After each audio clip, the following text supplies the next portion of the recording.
আর এই মুহূর্তের অন্যতম বড় খবর, সুপ্রিম কোর্টে আদালত অবমাননার মামলায় কড়া সুপ্রিম কোর্ট। মুখ্যমন্ত্রীর বিরুদ্ধে ছিল এই আদালত অবমাননা মামলা।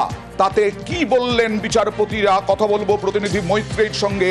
কাদের এই মামলা ছিল, তারা আজকে কড়া ধমক খেলো কিভাবে? দেখো, আজকে এই মামলা ছিল প্রধান বিচারপতি বি.আর. গাভাইয়ের বেঞ্চে। এই মামলাটি দায়ের করেছিল যে স্বেচ্ছাসেবী সংস্থা, যার নাম আত্মদ্বীপ।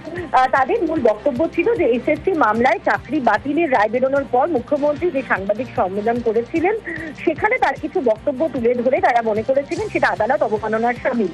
সেই অনুযায়ী তারা মামলা করেন এবং আজকে যখন শুনানি শুরু হচ্ছে, সেই সময় তাদের আইনজীবী সিনিয়র অ্যাডভোকেট মানিন্দর সিং তিনি বলেন যে আদালতের কাছে আরো কিছুটা সময় চেয়ে নেন। তারা বলেন যে অ্যাটর্নি জেনারেলের কাছে এই মামলার জন্য তারা কিছুটা অনুমতি চেয়েছেন, ফলে শুনানির জন্য কিছুটা সময় দেওয়া হোক।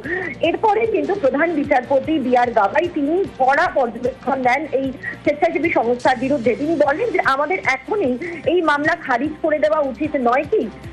তিনি তার আগে প্রশ্ন করেছিলেন যে অ্যাডভোকেট জেনারেল যে তাদেরকে অনুমতি দেবেন, অ্যাটর্নি জেনারেল যে তাদেরকে অনুমতি দেবেন, তার কোনো গ্যারেন্টি আছে কিনা। এবং তারপরে তিনি বলেন যে আদালত রাজনীতি করার জায়গা নয়, আদালতে রাজনীতি করার চেষ্টা আপনারা করবেন না।